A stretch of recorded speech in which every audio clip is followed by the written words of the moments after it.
Assalamualaikum warahmatullahi wabarakatuh. Halo sobat semua, jumpa lagi di channel Kang Haji Samsul. Pada konten kali ini saya akan melanjutkan perjalanan ziarah.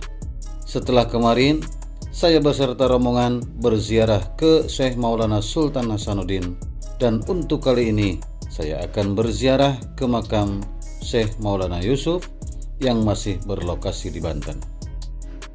Dan untuk kali ini juga saya akan mencoba mengulas sekilas sejarah Syekh Maulana Yusuf.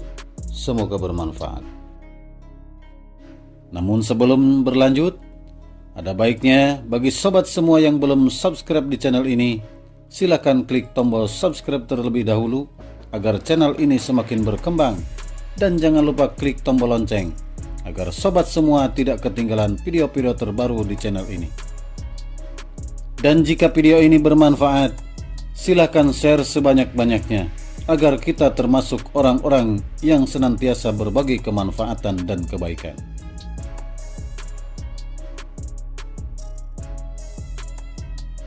Syekh Maulana Yusuf, beliau disebut juga sebagai Pangeran Pasarean. Beliau merupakan putra dari Syekh Maulana Sultan Hasanuddin, sang pendiri Kesultanan Banten. Maka dari situ kita dapat simpulkan bahwa Syekh Maulana Yusuf ini adalah cucu dari Syekh Syarif Hidayatullah atau Sunan Gunung Jati.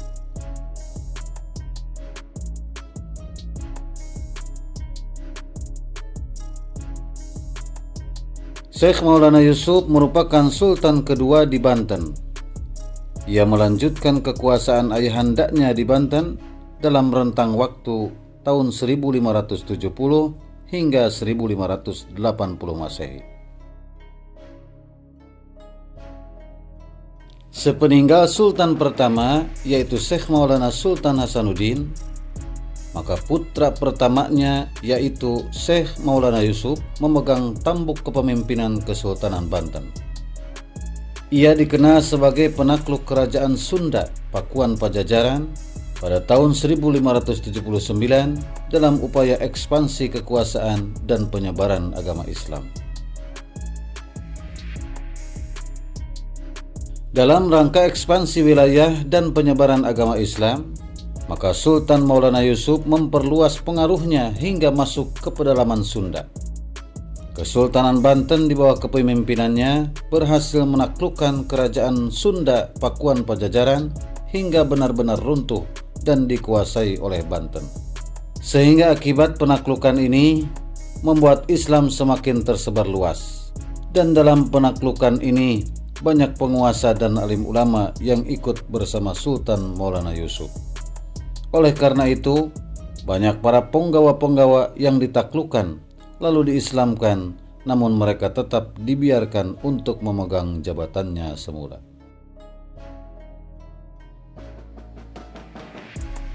Konon menurut sejarah bahwa berakhirnya kerajaan Sunda Pakuan Pajajaran adalah ditandai dengan diboyongnya Palangka Sriman Sriwacana atau Singgasana Raja dari Pakuan Pajajaran ke Surosowan di Banten oleh pasukan Sultan Maulana Yusuf.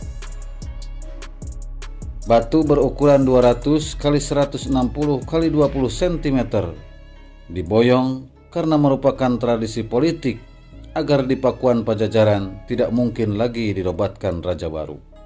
Dan setelah itu, Sultan Maulana Yusuf menetapkan batas wilayah kekuasaan antara Banten dan Cirebon, yaitu Sungai Citarum dari mulai muara sampai ke daerah pedalamannya, yaitu daerah Cianjur sekarang.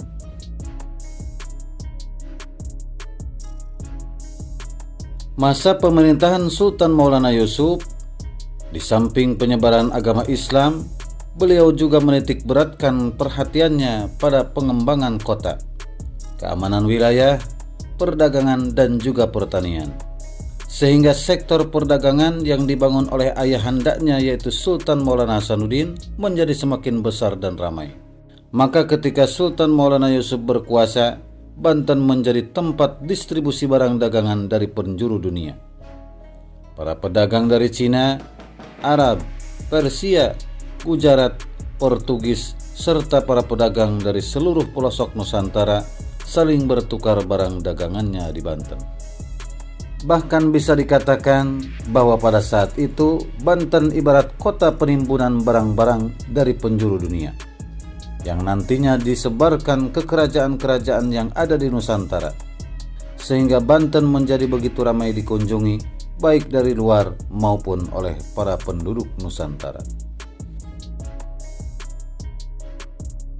Pada masa pemerintahan Sultan Maulana Yusuf, perkembangan sektor pertanian sawah diperluas hingga ke Serang. Ia juga membuat irigasi, bendungan dan danau buatan yang disebut Tasikardi dengan memanfaatkan aliran sungai Cibanten. Adapun perhatiannya yang besar terhadap agama Islam, ia buktikan diantaranya dengan memperluas serambi Masjid Agung yang dibangun oleh ayahandanya yaitu Maulana Sultan Hasanuddin, sang Sultan pertama.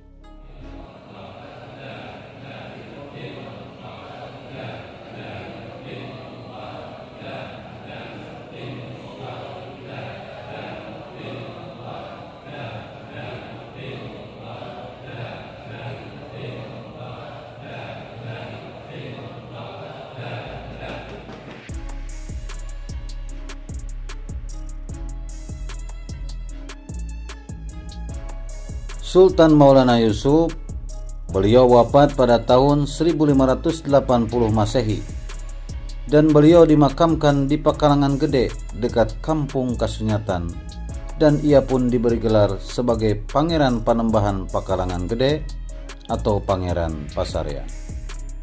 Yang kelak tabuk kepemimpinan digantikan oleh putranya yang bernama Pangeran Muhammad atau Maulana Muhammad, yang pada saat itu masih berusia 9 tahun.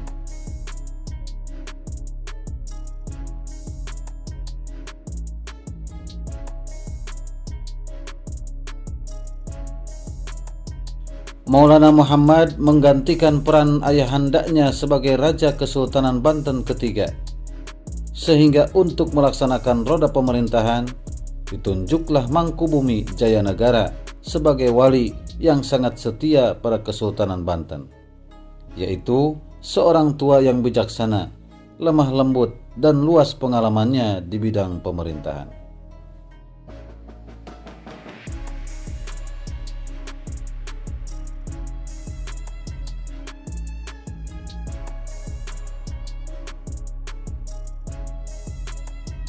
Oke sobat semua, itulah sekilas sejarah tentang Sultan Maulana Yusuf. Semoga bermanfaat. Tunggu konten selanjutnya. Jangan kemana-mana, tetap di channel Kang Haji Samsul. Jangan lupa like, komen, dan subscribe, dan juga share.